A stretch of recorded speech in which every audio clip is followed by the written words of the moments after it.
UU Theologies was by far, the hardest course of my 90-credit Master of Divinity degree. That class took me down to my knees. 9 books, 78 articles or chapters, and so much of it in this teeny tiny type. And it was written in a way that when I was tired, which was pretty much all the time, I could easily think was extra dense and impenetrable just to show how fancy and smart the author was, and how not fancy and not smart I was. It felt like I struggled to understand most of it, let alone remember, synthesize. Yeah, no. I so often felt my wee brain might just melt down. Also, then, the fact that this was so hard for me was really hard. I had this feeling of, I can't do this, I don't belong in ministry. If I can't do the theology class, I can't do this. And those thoughts sent me into some really deep, scary, dark night of the soul places. And that the courage that it took to sort of gather myself up and to reimagine moving forward turned out to be one of the most important times of transformation and growth during seminary. The only reason I think I didn't quit the whole idea of ministry in the very beginning of that class, actually, was that I didn't take it at the beginning of my training. I had already spent 6 years working on this degree. I was already doing ministry. I was already connected with you. I knew your names. I felt your laughter. I knew your kindness. I knew your positivity. I knew your acceptance of me. And I already loved you. And that was, leaving you was a scarier thought than this class. That's a high bar. It turned out that sort of embedding theology in our relationship is what finally brought me some sort of healing and respair, which is this return of hope after a period of despair. The class was a test of perseverance, of resilience, of recovery. You were the motivation, and you were the reward. So in much retrospect, like a couple of years, I can see that aside from being completely and utterly overwhelmed, which, fades with time, I did actually enjoy the course. I really liked the professor. I still do. I just needed less, a lot less. I needed words that I could understand. I needed the content simplified and pruned. I need something relevant. So it's a good thing I like theology because, as Rebecca told you, February is Theology Month. Actually, all year long, every reflection we do from either pulpit is full of theology. We just don't usually name it, so you might not know it. This month, we're all about noticing and naming what's the theological for us. Okay? It's my job to do the intro sermon. So let's start there. What is theology? It is studying the nature of God. It's studying the nature of other religious beliefs. Theology belongs to all religions. So Unitarian Universalism is a free religious faith. We have no creed. So what is it that theology is for us? If we don't assume you have a particular belief in God, or you don't have a particular belief in God, what is it that we're studying? For us, theology is grappling with questions like, what do we believe about God? What do I believe about God? What does it mean to be human? How do we want to live? Who will we be to each other? Do some of these questions stir you? I confess, I love them. What do we most deeply trust? What gets us through the worst night? If we're alone, what gets us through the worst night? What holds us together in religious community? What are your ultimate concerns? What are your hopes? And what seeds do you want to plant while you're here? How are you going to use your life? So these theological questions open doors.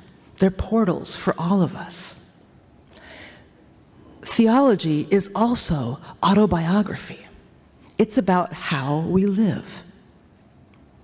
These questions are invitations to seek. So I've only got a few incomplete and humble ideas to offer this morning. I will start with one of my favorite Peanuts cartoons. We have Snoopy sitting on top of his doghouse, typing. And Charlie Brown comes up and says to him, "I hear you're writing a book on theology. I hope you have a good title." And Snoopy's thought bubble says, "I have the perfect title. Has it ever occurred to you that you might be wrong?"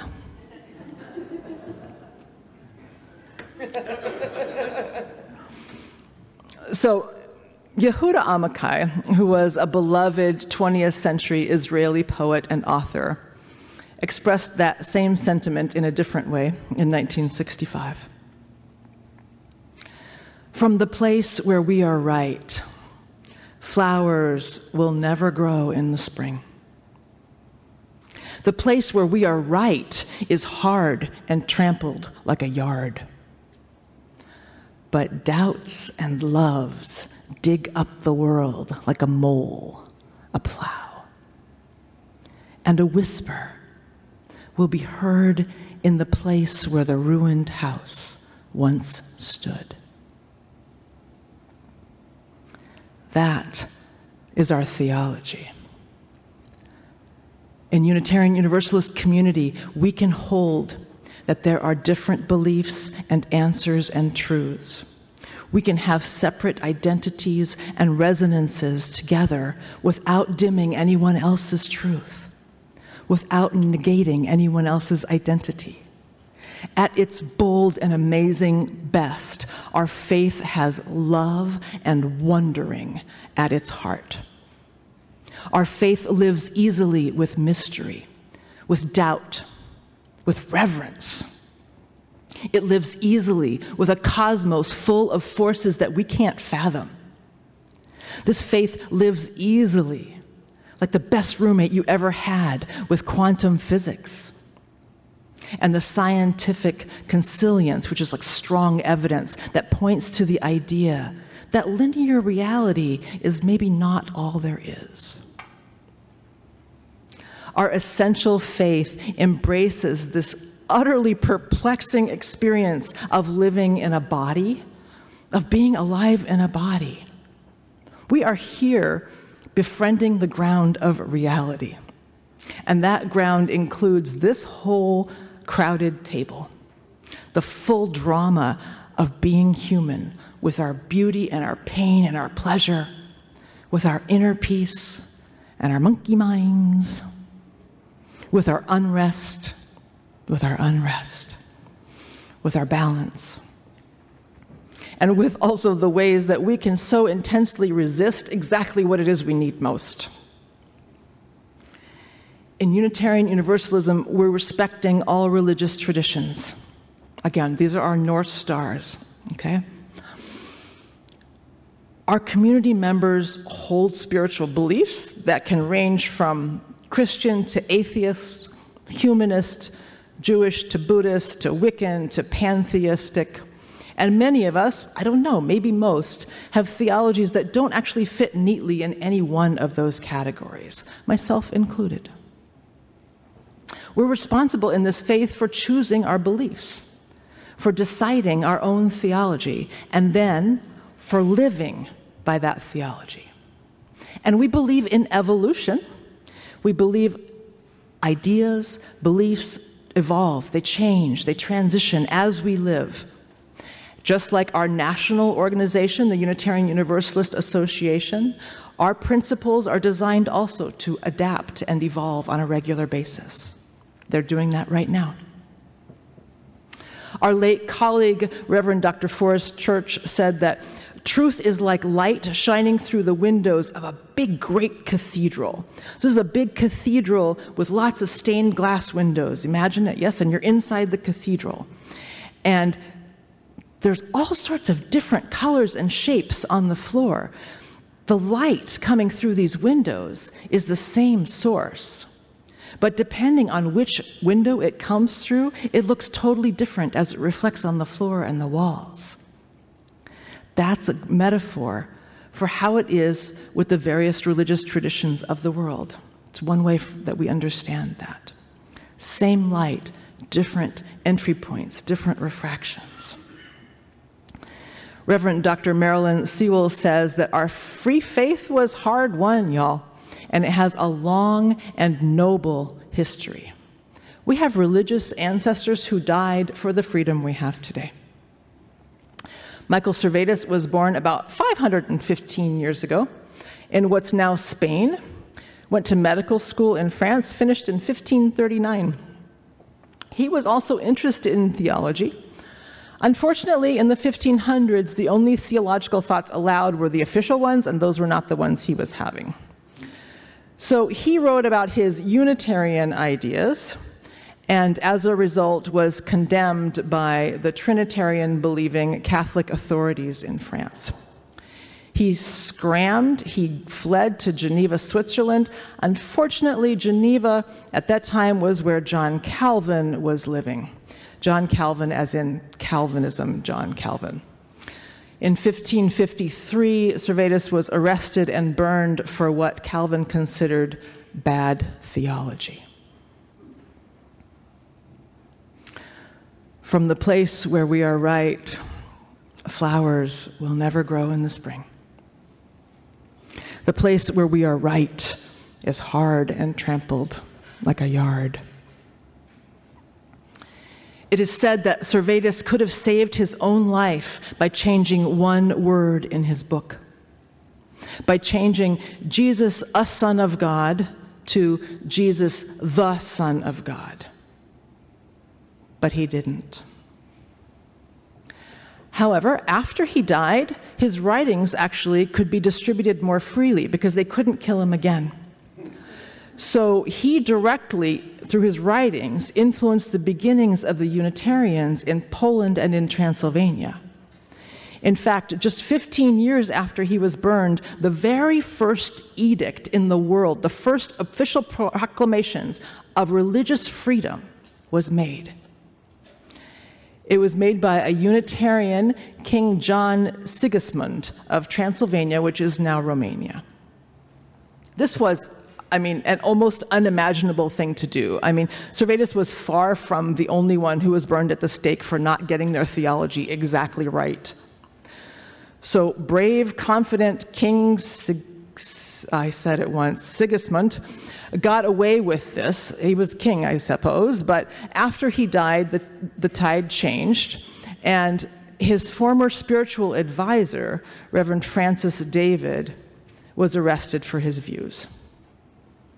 Francis David was imprisoned in a deep hole in the ground that you can actually still go and see, and he died there. But does the name ring a bell to anybody? Francis David is still with us. He is here in this sanctuary every Sunday when our worship leader quotes his most famous heartfelt words: "We need not think alike to love alike." The center of our faith is how we love, not what we believe. Doubts and loves dig up the world like a mole, like a plow. So this idea that you are love, that you are loved, whole, beloved, that what you bring to this world is the singularly necessary, irreplaceable gift. That is your youth theology. No matter what's going on with your mental health, with your physical health, you bring your wholeness with you wherever you go. Love to us is not given or taken. It's not earned or lost. It's not proven or disproven by anyone. Even you. Even you. So you don't really need to ask, am I enough? Am I good enough? Am I worthy? You know those answers. You are. And so are they. We're like the sun. There can be the worst possible weather. There can be mudslides. Completely take out your house. Terrible things can happen. Some that happen to you, some that you make happen, right? All of it can happen. And the sun is utterly undamaged. Who you are at your very core is untouched and whole. And that's what we mean when we say, bring all of who you are, bring all of what you've done. This life-saving faith teaches that love is your birthright. It's innate. No matter who you are. No conditions to meet ever. Love is within us, and this is the essence of the universalist side of our theology. We are equally, all of us, connected with a love that won't let us go, that won't let us let each other go. Another aspect of our theology is we're focused on this world and not the next. Okay? In this world, we care for one another. It's the middle part of our mission statement of this congregation. We create spacious grace in our communities. We take time. We pause. We offer each other friendly, patient, curious attention. We offer our presence. We try to bring our best to each other. We bring our joy. Sometimes we bring our serenity. Sometimes we maybe offer the sense of cleansing that can come over when one is deeply listened to. I see this happening all over the place. I see it in small group ministry. I see it in coffee hour. I see it all over the place. So as a faith, we don't emphasize an afterlife. Our primary source is our lived experience, and since we actually don't have anything to say about the afterlife from our lived experience, we don't talk much about it. Writer Anne Lamott wrote that the opposite of faith is not doubt. The opposite of faith is certainty. We do know a little bit about suffering and injustice that are here on this earth now, and so it is also our theology to work to create beloved community. Some would call that the kingdom of heaven, creating it here and now. Unitarian Universalists have always stood for freedom, and we are a faith that is moving from a liberal faith to a liberatory faith. This is described by Reverend Dr. Paul Razor in his book, Faith Without Certainty. He wrote, "Liberation theology speaks to the underside of history. It offers perspectives on issues like poverty and oppression that we might otherwise miss. This is especially important as we respond to social problems. To be in solidarity with people who are oppressed requires our empathy, and it requires our imagination." So I'm curious how many of you had ever really thought much about UU theology before today? A couple, okay, here and there, yeah. The one married to a minister, sure, okay. It's possible that you'll never think about it again. I certainly didn't spend a moment on it for my first 20 years as a UU. But you might be interested to know that in this little theological introduction, I used 65 of the 66 words of the year that you sent to the office.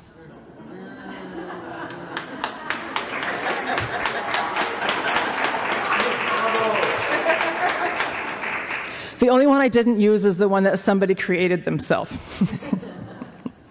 So maybe y'all are a little more theologically minded than you realize you are. That's for remembering that you are theology makers, and your words are part of our theology. We don't have to agree. In fact, it's our theology not to share beliefs, but to give each other the spacious grace in this as in all things. So I'll close with a return to Yehuda Amichai. From the place where we are right, flowers will never grow in the spring. The place where we are right is hard and trampled like a yard. But doubts and loves dig up the world like a mole, a plow. And a whisper will be heard in the place where the ruined house once stood.